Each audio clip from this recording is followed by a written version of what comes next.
یاد رکھا جائے کہ جس کے دل میں اللہ کے علاوہ کوئی اور گھسا وہ مشرک ہے۔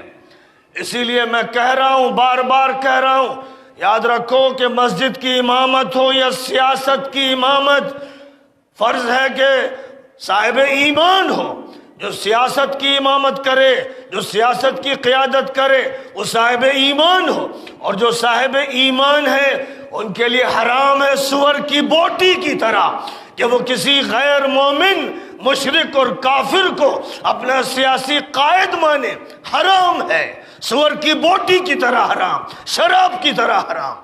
کہاں جاتا ہے دماغ مولویوں کا، مدرسوں میں پڑھانے والوں کا، مدرسوں کے ذمہ داروں کا؟ کہاں گیا دماغ؟ وہ قرآن پاک کی آیات سے ہٹ کر دین کے عطیہ پانچا کرنے پر کیوں تلے ہوئے ہیں؟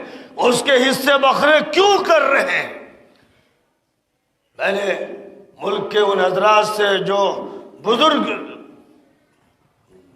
زعما شمار ہوتے ہیں یا ذمہ دار شمار ہوتے ہیں، بار بار درخواست کی کہ آپ کو سیاست کے بارے میں فیصلے کرنے پڑیں گے اور ایمان کی بنیاد پر کرنے پڑیں گے، اور سیاسی قیادت کو سامنے لانا پڑے گا، آپ کو یہ کرنا ہوگا۔ اب یہ مجبوری تھی۔ میں نے کہا کہ اگر کوئی نہیں آپ کے پاس تو پھر آپ اویسی کو قائد مانیے، پھر اسی کو مانیے، کیونکہ ظاہر ہے کہ جب اس کا تقابل کیا جائے گا مشرکوں سے، کافروں سے، ملحدوں سے، منافقوں سے، منکروں سے، تو وہ مومن ہی برتر ہوگا۔ یہ مجھے کہنا پڑا اور میں کہتا رہوں گا۔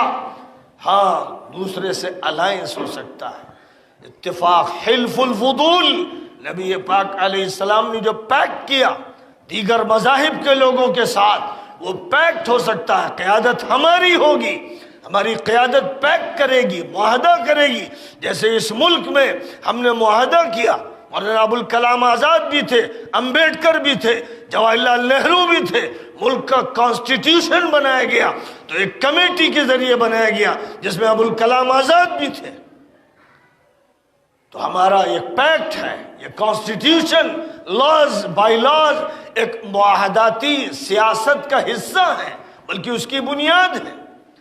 اس لیے اتفاق ہو سکتا ہے، تحالف ہو سکتا ہے، الائنس ہو سکتا ہے، صحیح بنیادوں پر ملت کے مفاد کو سامنے رکھتے ہوئے، لیکن خلا سیاست کی قیادت کا چھوڑنا اور اس کے بعد پھر دوسری قیادت کو ماننا، اس کے سامنے سر جھکانا اور منافقانہ رویہ اختیار کرنا، سامنے نہ بولنا، جس کو قرآن چیخ چیخ کر بول رہا ہے، حدیثیں بول رہی ہیں، یہ مولوی اس کو منہ کے نیچے دبائے ہوئے ہیں، چھپائے ہوئے ہیں۔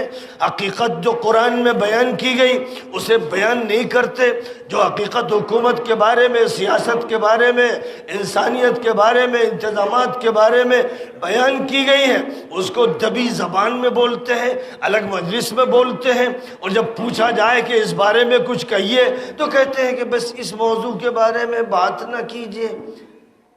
کیسا تماشا ہے، یہ کیسا مذاق ہے دین کے ساتھ۔ یہ دین کے ساتھ مذاق اب نہیں چلے گا۔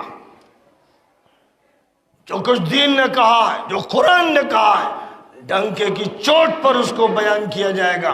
ہم قرآن کو مان کر ملک کے کانسٹیٹیوشن کو مانتے ہیں، اس لیے کہ قرآن معاہدے کی اجازت دیتا ہے۔ ہم الائنس کرتے ہیں قرآن کی بنیاد پر، نبی کی ہدایات کی بنیاد پر، اور اس سے ہٹ کر ہم اسے درست نہیں سمجھتے۔